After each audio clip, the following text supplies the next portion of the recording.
Ya está en esta mesa de trabajo mi querido Víctor Ronquillo. Vic, ¿cómo estás, Jonah? Bienvenido, ¿cómo estás? Bien, Jonah, pues aquí comenzando la semana con mucha comenzamos la semana. Sí, ¿no? Mucha información, proceso electoral, una conferencia mañanera eterna, duró casi como 2 horas y media, ¿no? Parecía película checoslovaca. Las películas largas. Sí, pero bueno, pero digo, finalmente son temas de la agenda nacional. Y más allá, digamos, de este escenario importante de la mañanera, a mí me gustaría mucho apuntar algo que es determinante en términos de este inicio del proceso electoral. A veces no percibimos nosotros, los que pues observamos estos procesos, mi querido Jonah, una realidad pues dramática y contundente. Este proceso electoral se va a llevar a cabo en lo que se dice contexto de pandemia. Es una situación desesperada, es una situación que ha transformado radicalmente nuestra, entre comillas, normalidad. Y eso, cuando hemos hablado de la pandemia en distintos momentos, no hemos dicho que la pandemia también afecta a estos procesos democráticos de elecciones en lo que podemos considerar la democracia liberal, esta del voto y de la acción ciudadana a partir del voto. Lo que está pasando en Estados Unidos es un muy buen ejemplo de lo que va a pasar en nuestro país y que ya empieza a suceder en los diferentes escenarios ya de esta contienda electoral, como son Tamaulipas e Hidalgo. No olvidemos eso. Coahuila e Hidalgo, perdón, sí tiene razón. No olvidemos eso, Cambia o tiene que cambiar la acción de los candidatos.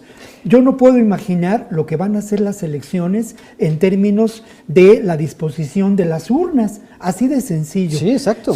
Decía el doctor López, son 94 millones de votantes. Sí, ¿no? Decía mi tocayo. Imagínate tú. Lo otro, ¿no? Que también es parte de este mismo fenómeno, que tiene que ver con esta caída, entre comillas, muy fuerte, de toda una visión del mundo que nos trajo la pandemia.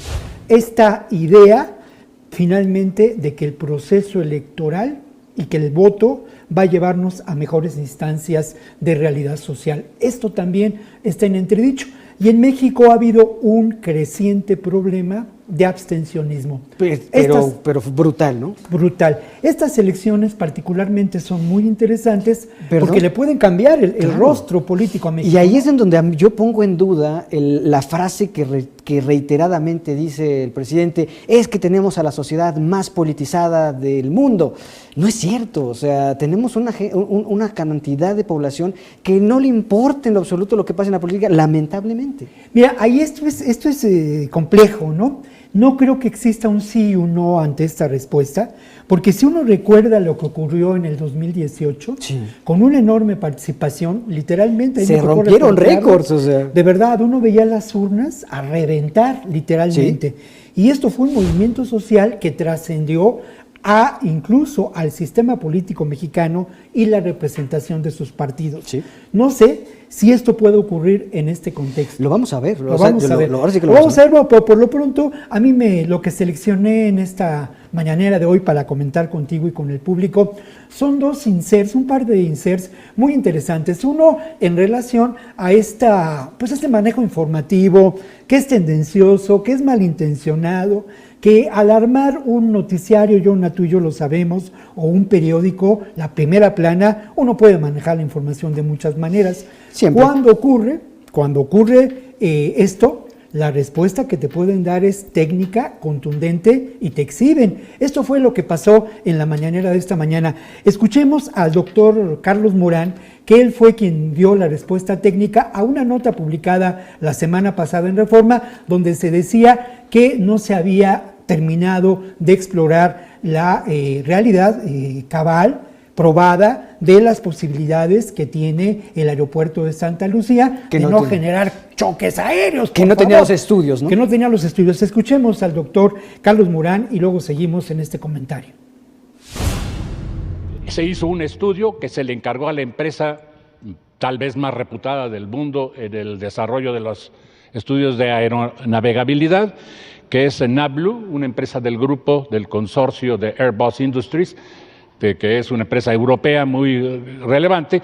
Ella concluyó precisamente que el estudio de factibilidad técnica de las operaciones simultáneas entre Santa Lucía y el aeropuerto Benito Juárez, era totalmente compatible. La conclusión del estudio revela que es técnicamente factible, se dijo desde el mes de octubre de 2018. En el curso de los próximos 18 meses, todo el espacio aéreo nacional va a estar integrado. Todos los aeropuertos del país, hoy tenemos alrededor de la mitad, todos estarán ya integrados a este sistema PBN y realmente esta es una de las intervenciones de modificación más importantes en la historia de la aviación nacional.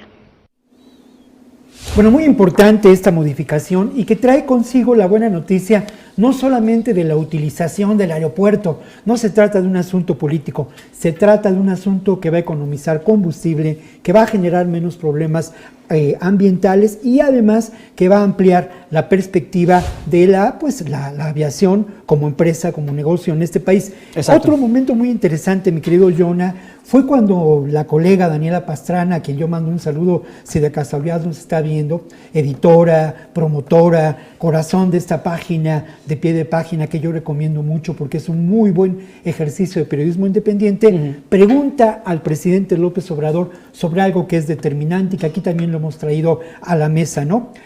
Pregunta Daniela y hace ver que en buena parte la democratización de este país tiene que ver con el ejercicio de las organizaciones no gubernamentales que han señalado críticamente los abusos del poder y también con los periodistas que desde distintas trincheras a lo largo de los años han dado la batalla por la transformación de este país. Daniela, con mucha honestidad intelectual, preguntó lo siguiente.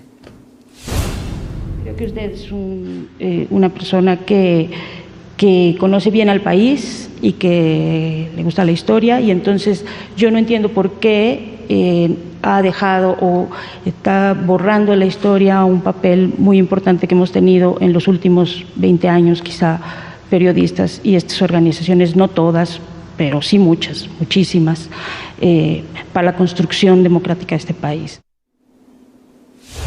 Bueno, se nos fue la respuesta de López Obrador que se habíamos marcado. Lo que dice López Obrador, y me parece que él acepta este cuestionamiento, es que no todas las organizaciones actúan de la misma manera. Él señala claramente a Mexicanos Unidos contra la Corrupción como un ejemplo de lo que pues afecta, ¿no?, al interés común desde su punto de vista. Yo no me quiero ir, Jonah, sin mencionar lo siguiente. Lo que está pasando en la sede de la Comisión Nacional de Derechos Humanos es muy grave. Es gravísimo, me parece. Nunca lo habíamos visto, ¿eh? No.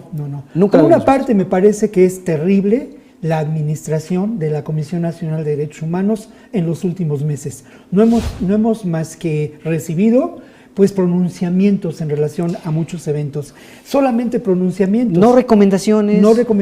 Y tampoco acciones verdaderas de acompañamiento a las víctimas. Por otra parte, también es muy lamentable que la sede de esta organización sea tomada de esta manera. Yo conozco a las víctimas, he compartido con ellas, a las víctimas de violaciones de derechos humanos, he trabajado con las madres de personas desaparecidas y bueno, me parece que sí, que hay una enorme desesperación, que hay una frustración muy grande, pero me parece que hay un gran sector de estas organizaciones que se ha convertido en un auténtico actor político y que ha logrado transformaciones de fondo, como es la implantación de la ley de personas desaparecidas. Exacto. Y otros mecanismos jurídicos muy importantes. Aquí me parece que las cosas tienen que verse con mucho cuidado y sí me parece que lo que está ocurriendo nos deja ver también que en este país existe también un profundo resentimiento social y ese resentimiento social, esto es muy importante y con eso quiero cerrar el comentario,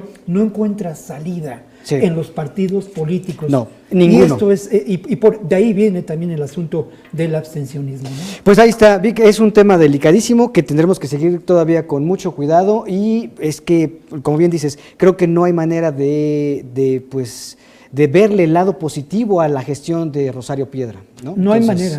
Habrá que ver. Muchísimas gracias, Vic. Nos vemos mañana. Vaya inicio de semana. Vaya inicio.